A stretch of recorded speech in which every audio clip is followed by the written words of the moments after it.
Here in my garage, just bought this new Lamborghini here. It's fun to drive up here in the Hollywood Hills. But you know what I like a lot more than materialistic things? Knowledge. In fact, I'm a lot more proud of these 7 new bookshelves that I had to get installed to hold 2,000 new books that I bought.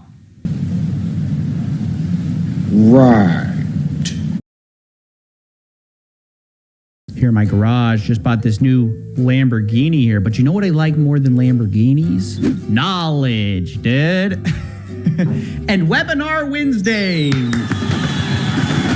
Guys, welcome to a segment of the show where we get scammed so you don't have to. In the past, when talking about gurus, I've talked about their marketing. I've done that stuff. I've traditionally strayed away from going into their course, partly because I don't want to spend $2,000. Also partly because it's hard to show that because it's behind a paywall. But I decided I would do it anyways. And we're going to have to find a way to just summarize this for you and try to get the idea to you without actually showing the content. And our first guru is the grandpappy of all gurus, the guy who had the brilliant idea to pretend he knows something on YouTube, get a bunch of poor, broke, desperate people to pay him a lot of money, and then try to leverage that into an actual legitimate business. I think Tai Lopez is now trying to buy real businesses. We'll see how that goes. Well, I was actually coming out here to pick up a cupcake. Jesus. Tai Lopez was busted by the SEC because, along with his partners Alex Mayer and Maya Birkenrode, they ran a Ponzi scheme that involved raising money to buy distressed e-commerce brands and turning them into money pits, as far as I can tell. They raised hundreds of millions of dollars, and between 2020 and 2022, their holding company called REV or Rev cheated, and they got busted by the SEC, and they're in quite a lot of trouble. Gotcha.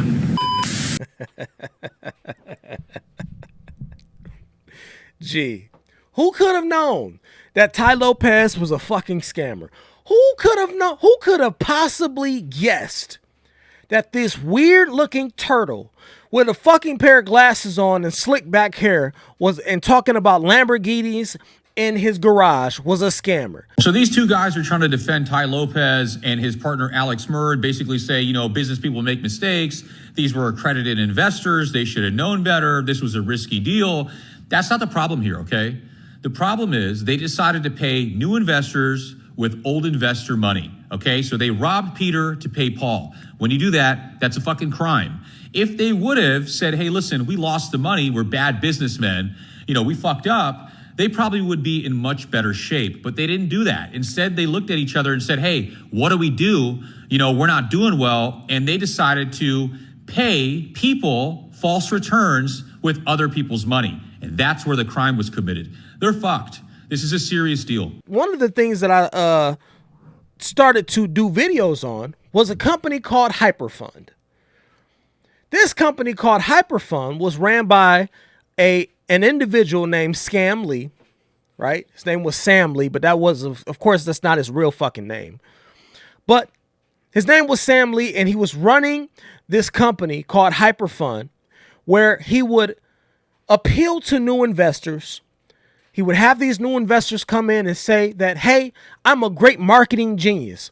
And if you join up my program and donate money to this fund, I will be able to generate and return funds back to you up to through 2 and 3 times your investment per month. That's what he said. And people said, okay, all right, Sam Lee, here's my entire check, bro. So they started shoveling money into this dude's fund. He wasn't selling a digital product, by the way. There was no product. There was no product. It was all just a marketing scam, a Ponzi scheme, right?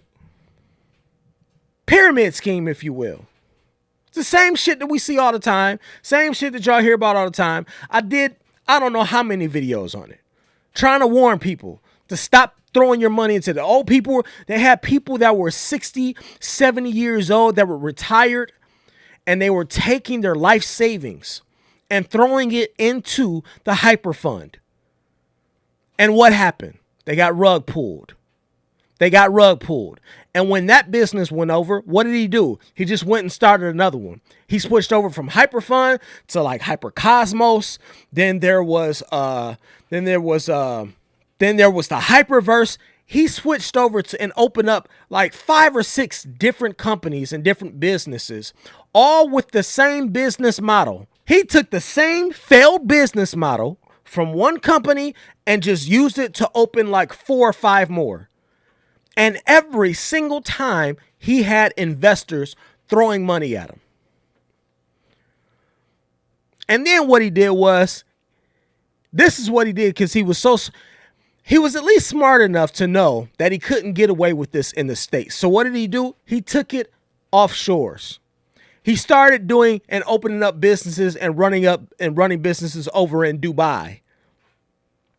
That's what he started doing, because over in Dubai, they don't have the rules and they don't have the SEC over there. They don't have the strict guidelines that we have here that wouldn't allow him to get away with opening these fraudulent businesses over here, right?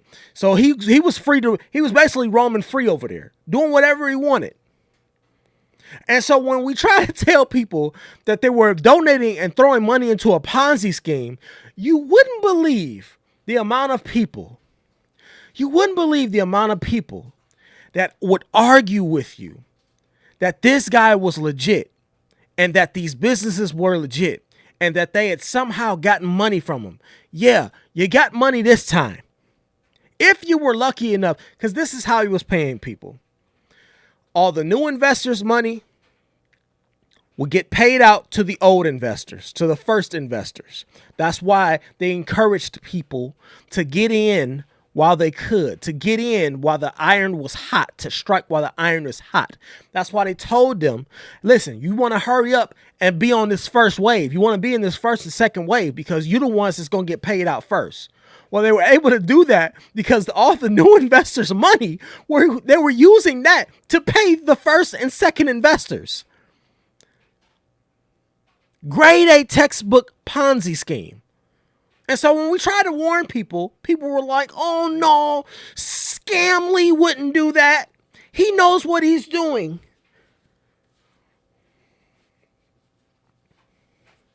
And then we have people like Tai Lopez,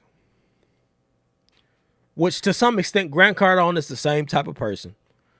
He just does it. He just scams with real estate. I've talked about Grant Cardone on this channel many times. So some of you are already in the know, and which you should be. But a lot of you already know how I feel about Grant Cardone. The scummy piece of shit that if you ever see Grant Cardone walking your way, you should walk the other way. Literally, a guy literally got rich off the backs of other people throwing money at him. But we're not here to talk about Grant Cardone. We're here to talk about Tai Lopez, which is this weird little fucking nerd with glasses on that got rich. Listen, this is how stupid people are. And this is why I also don't feel bad for y'all. Because Google is free.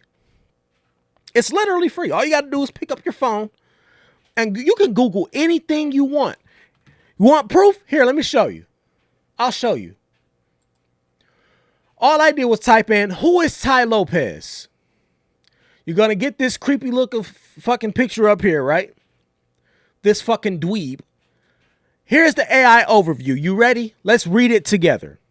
Tai Lopez generates income by selling online courses, leveraging social media to promote these products and other ventures. The other ventures, of course, will be unnamed because he has no other fucking ventures. And engaging in affiliate marketing. The scummiest shit ever. And so what people like this do is they come on, they sell you an image. They tell you, hey, I'm mega super successful. You should buy my course, bro, because I made it. So I can show you how to make it. And so y'all throw money at them. Y'all buy these fucking courses. And now you are fueling the monster. Financially. You financially back the monster, which is the same thing I was talking about with brands like EYL and Wall Street Trapper. It's the same fucking business model. These dudes come online and they start telling y'all, and because they're good orders and they speak well, They get people to fall over themselves for them. They get y'all to fall over yourselves just throwing money at them for these fucking courses that you don't need. Because if you had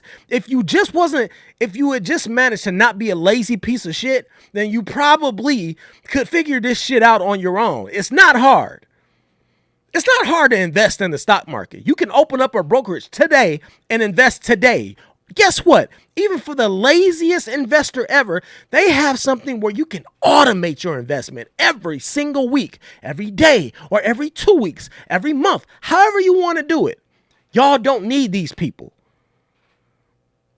So the backlash that I get from people coming up, Wall Street is the truth. He the truth. He the truth. Why? Because he told you to invest in tech, nigga? Shut the fuck up with your stupid ass. Y'all are fucking dumb, man. It's no wonder how people come up off of y'all and how people get rich. Like I said, if I was a worse person, if my mother hadn't instilled values in me as a kid, I would be knocking y'all over the head taking y'all money. I would be right up there with EYL and Wall Street Trapper. I swear to God, because I already know the game. I know how to run it, and I know how to talk to y'all to get that money. Y'all should be glad that I'm not one of them. Should be glad. It's the same business model. So here we have Tai Lopez, and they're telling you right here, right on Google, how this guy made his money and where he got his money from. Selling online courses of what? You hadn't done anything.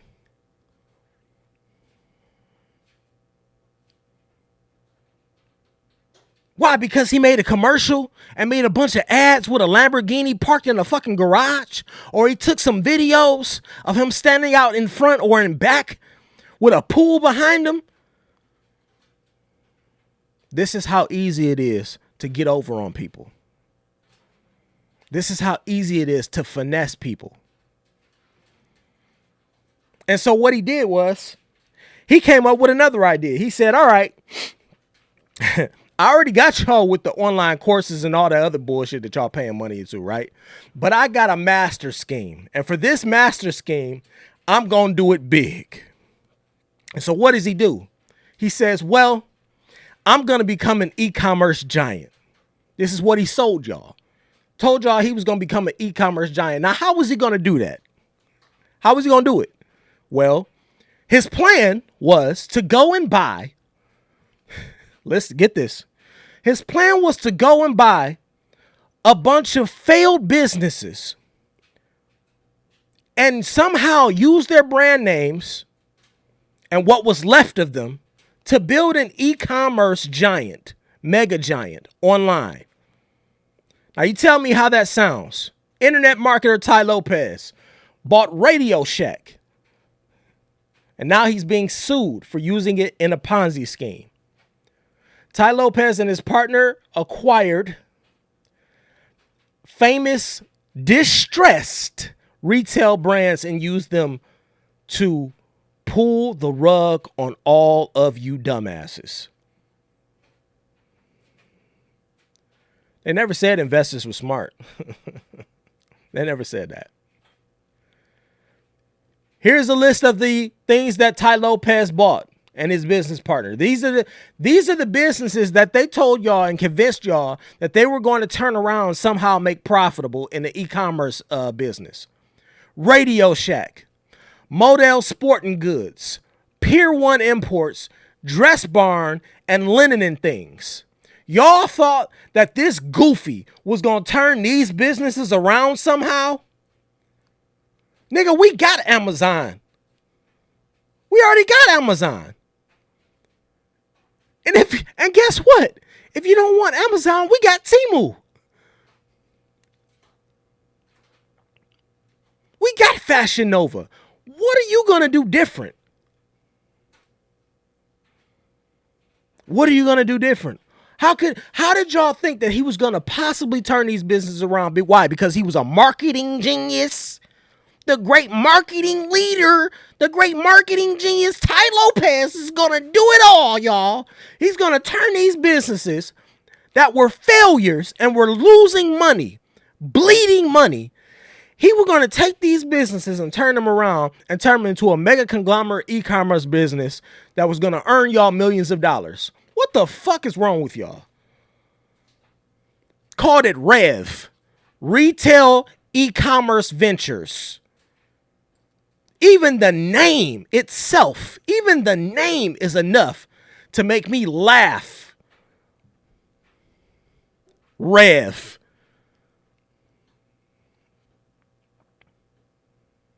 All because he told y'all, look, brick and mortar is going away, guys. People aren't coming into the stores anymore.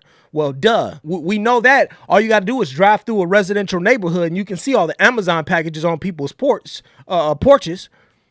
We already know that e-commerce has taken over in the form of Amazon, and you ain't about to do it better than Amazon.